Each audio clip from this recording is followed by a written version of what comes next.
누리는 현실을 사는 근거라는 제목으로 함께 은혜를 나누겠습니다. 읽었던 본문에서 바울은 유대인에게 이야기를 하고 있습니다. 바로 구원은 율법이 아닌 예수님으로 말미암는다라는 것을 말하고 있습니다. 9절에서도 이렇게 이야기하죠. 그러면 이제 우리가 그의 피로 말미암아 의롭다 하심을 받았으니 더욱 그로 말미암아 진노하심에서 구원을 받을 것이니라고 이야기합니다. 그의 피, 곧 예수님의 피입니다. 율법을 지킴으로 의롭다 하심을 받지 않고 예수님의 피로 의롭다 하심을 받았고, 이어서 예수님의 피로 진노하심에서 구원받았다라고 이렇게 이야기를 합니다. 이렇게 의롭게 되었다라는 말을 하고 있는데요. 이것을 우리가 이해할 때에 우리는 우리의 신분이 이렇게 변화되었다라는 것으로만 이해합니다. 물론 맞습니다. 우리의 신분이 변화했죠. 고아에서 자녀로 바뀌었습니다. 하지만 본문에서 이 부분을 잘 보면 그의 피로 말미암아 의롭다 하심을 받았으니라고 말합니다. 예수님의 피가 분명히 우리 차원에서 이해할 때는 구원을 분명히 주셨습니다. 하지만 한 가지를 더 알아야 합니다. 바로 하나님께 예수의 피가 무엇이냐? 우리에게는 구원을 주신 게 분명한 일이지만 하나님께는 예수 그리스도의 피가 만족이 되었다라는 것이죠. 예수 피면 충분하다라는 것을 이야기하고 있는 것입니다. 그래서 예수님의 피라면 이제는 진노하리는 현실이 필요가 없게 되어진 것이죠. 예수 그리스도의 피로 말미암아서 이제는 그만하면 된 것입니다. 이 부분이 우리에게 중요합니다. 왜냐하면 우리가 성경의 모든 부분을 읽을 때 우리에게 해당한 부분, 내가 무엇을 받았느냐 이것에 초점을 두기 때문입니다. 죄인에서 분명히 의인이 되었다라는 것이죠. 하지만 그것만 생각합니다. 지옥에서 천국 가게 되는 것, 이것만 생각을 합니다. 이런 놀라운 신분과 삶을 위해 예수님이 죽으신 것의 의미를 하나님 차원에서도 어떠한 것인가를 분명히 이해해야 하지만 우리의 것만 생각한다라는 것이죠. 그 하나님의 어떠함으로 말미암아서 우리가 어떻게 되었느냐, 여기만 우리가 관심을 갖는다라는 것입니다. 내 죄를 사해 주셨고 내 죄를 없애 주셨고 그러니까 그 은혜에 감사하면 되는 거 아니냐, 이렇게만 생각한다는 것이죠. 그렇기 때문에 성경에서는 집요하게 하나님 차원에서의 말씀을 계속합니다. 우리가 예수 그리스도의 피로 인해 받은 그 구원은 하나님이 인정할 만하며 만족할 만하며 그 어떤 것으로도 대처할 수 없는 완벽한 해결이었다라는 것입니다. 그래서 바울은 그 예수 그리스도에 대해서 이야기할 때에 그의 피, 아들의 죽으심, 예수 그리스도의 죽으심, 이런 말들로 하나님의 만족을 나타내고 있다는 것이죠. 하나님 차원에서도 완벽한 정도의 십자가이기 때문에 비로소 우리가 받은 구원이 우리 가운데에도 정말 놀라운 은혜라는 것입니다. 하나님의 만족은 우리의 어떠함이 결코 아닌 하나님의 차원이다, 이것을 이야기하는 것입니다.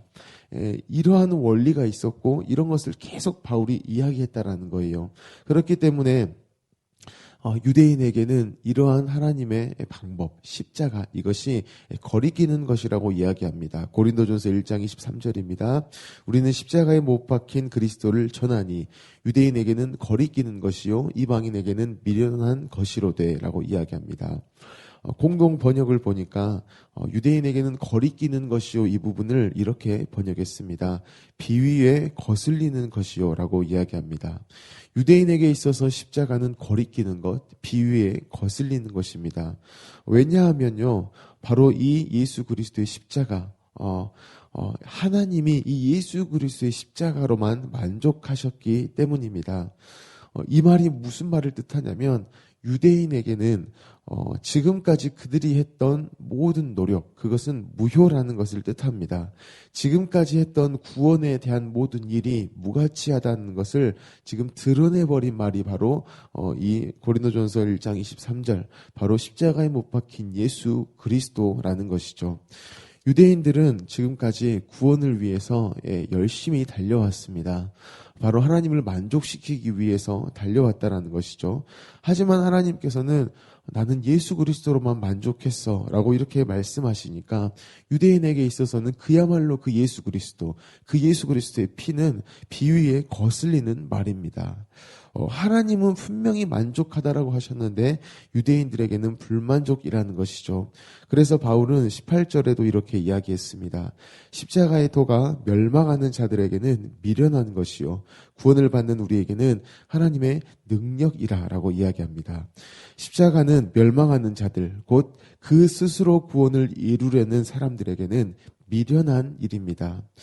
구원에 있어서는 자신들의 열심만 필요하다라는 것이죠. 그런데 계속해서 하나님이 하신 일, 하나님이 만족하신 일, 그것만 말하니까 이 십자가 무슨 필요냐, 이 십자가는 시간 낭비다라고 이야기하는 것입니다. 하지만 하나님은 분명히 말씀하셨죠. 십자가의 도, 곧 예수님, 십자가의 예수님, 그 십자가를 통해서 우리의 죄값을 치르심에 대해서 만족하셨다라고 하십니다. 그랬기 때문에 구원받는 자에게는요, 결코 이 십자가는 거리낄 수 없고요, 비위에 거슬리는 것도 아닙니다. 미련할 수도 없고요, 그야말로 정말 하나님의 능력이라는 것이죠. 이 말이 참 은혜이며 신비로운 말입니다. 왜냐하면 십자가의 도라는 것이 스스로 구원을 이루려는 인생에게 그야말로 그 예수님은 하나님의 만족을 드러내는 일이기 때문입니다. 십자가의 도가요, 스스로 구원을 이루려는 인생에게 그야말로 또한 우리의 만족이심, 그것을 드러내는 것이기 때문입니다. 스스로 구원을 이루려는 인생에게 그야말로 십자가는 정말 예수로만 살게 하는 은혜라는 것이죠. 십자가의 예수님 외에는 다른 어떠한 것도 우리의 구원을 설명해 줄 수가 없다라는 것입니다. 그렇다면 왜 꼭 십자가에서 죽으신 예수님 외에 우리의 어떠함, 우리의 구원, 이것을 설명할 수가 없을까요? 바로 예수님이 죽으셨던 그 원인 때문입니다. 우리가 죄인이기 때문이라는 것이죠. 우리에게는 그 어떠한 의로움도 선함도 찾아볼 수 없는 그러한 상태라는 것입니다. 로마서 5장 6절에서 8절 다시 읽겠습니다. 우리가 아직 연약할 때에 기약대로 그리스도께서 경건하지 않은 자를 위하여 죽으셨도다.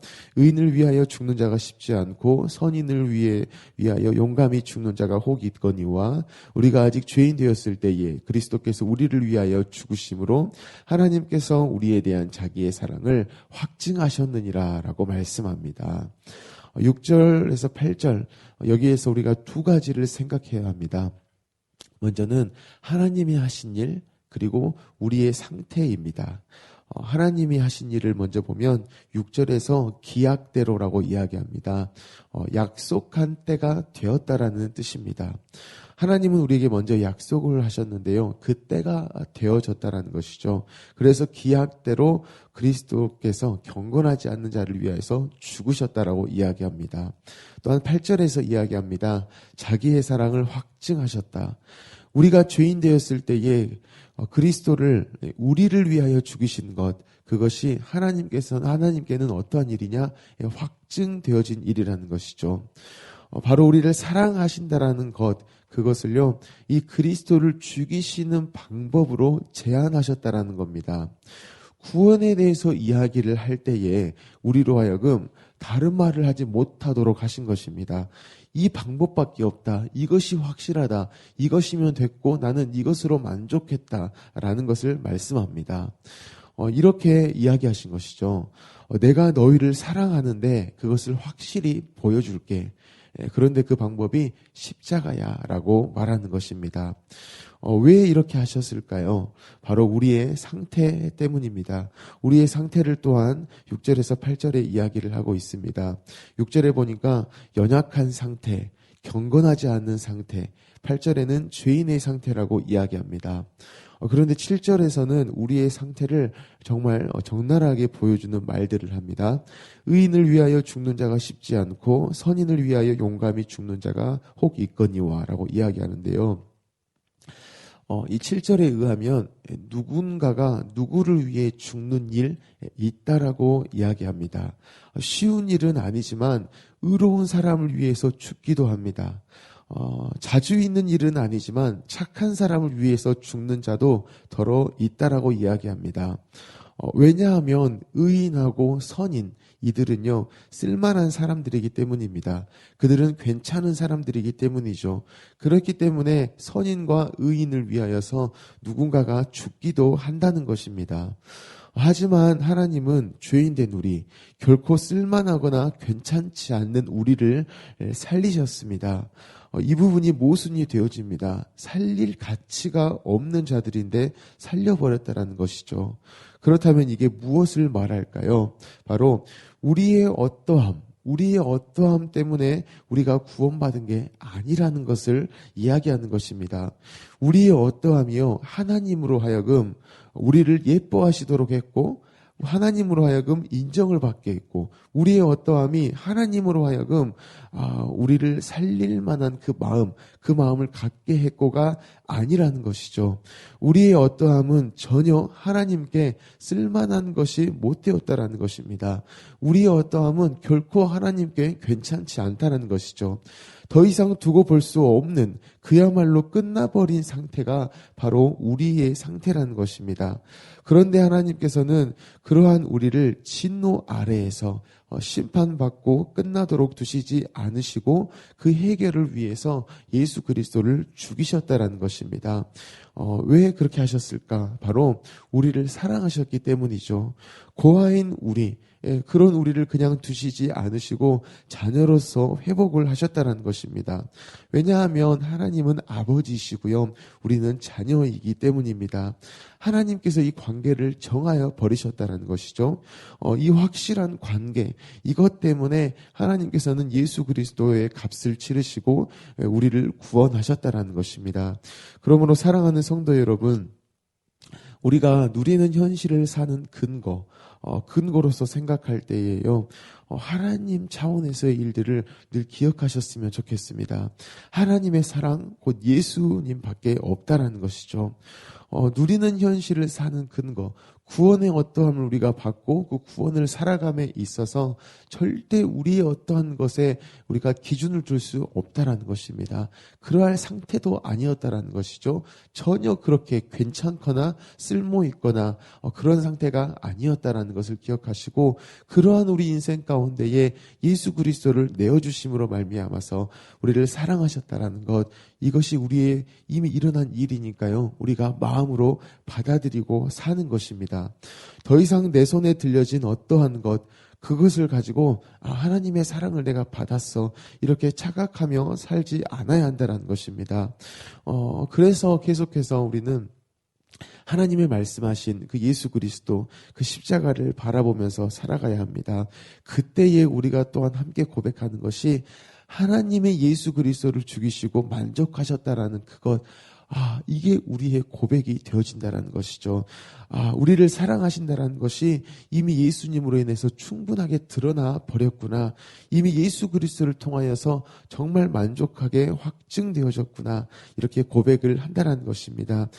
이 고백이 있을 때에 우리는 자유함 가운데 살아가게 되어지고요. 하나님의 만족이신 그 예수 그리스도가 우리의 만족이 되어지는 그 삶을 살아가게 됩니다. 오늘 하루를 살아가실 때에 하나님께서 행하신 이 일, 자녀 가운데 행하신 이 놀라운 일, 그 가운데에 마음을 두시고 또한 그렇게 인정하며 그렇게 여기며 그 예수 그리스도로 말미암아 살아가는 저와 여러분이 되어지기를 예수님의 이름으로 축복합니다. 아멘. 우리 주신 말씀을 가지고 함께 기도하겠습니다. 우리가 여전히 구원받은 자의 어떠함으로 살아갈 때에 계속해서 예수 그리스도만 바라보게 하십시오. 이미 구원을 받았고 자녀로서 살아가고 있음에도 불구하고 우리는 어느덧 율법주의적인 신앙관으로 돌아가려고 합니다. 부자여야 하고 시험에 합격해야 하고 기쁜 일만 있어야 하고 그러한 자들이 하나님의 사랑을 입은 자라고 생각하는 유대인과 같은 모습으로 살아갑니다. 전혀 소망 없음을 또 드러내고 있고 전혀 쓸만한, 전혀 괜찮지 않음을 우리 스스로 드러내고 있다는 것이죠. 그래서 하나님이 하신 일이 무엇이냐? 예수 그리스도를 보내시고 죽이셨다라는 사실입니다. 우리를 사랑하셨고 그것으로만 하나님은 해결하시기 때문입니다. 하나님, 오늘 하루를 살아갈 때에 여전히 예수 그리스도로만 우리가 살아가게 하십시오. 예수 그리스도로 여전히 오늘 하루를 살아가게 하십시오. 계속해서 선포하면서 그 일들을 경험하게 하십시오라고 기도하시기 바랍니다. 우리 성도님들의 가정을 위해서, 또한 직장을 위해서도 기도하여 주시고요.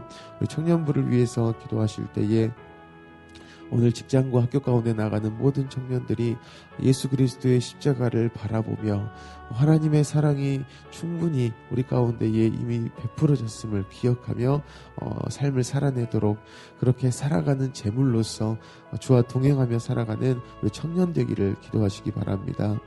우리 나라를 위해서, 우리 민족을 위해서, 북한 땅을 위해서, 열방을 위해서 기도하여 주시고요. 또 우리 광신대학교를 위해서도 계속 기도하시기 바랍니다. 우리 모든 기도 제목을 가지고 함께 기도하겠습니다. 사랑이 많으신 하나님, 너무나 감사합니다. 하나님, 우리가 누리는 현실을 사는 근거로서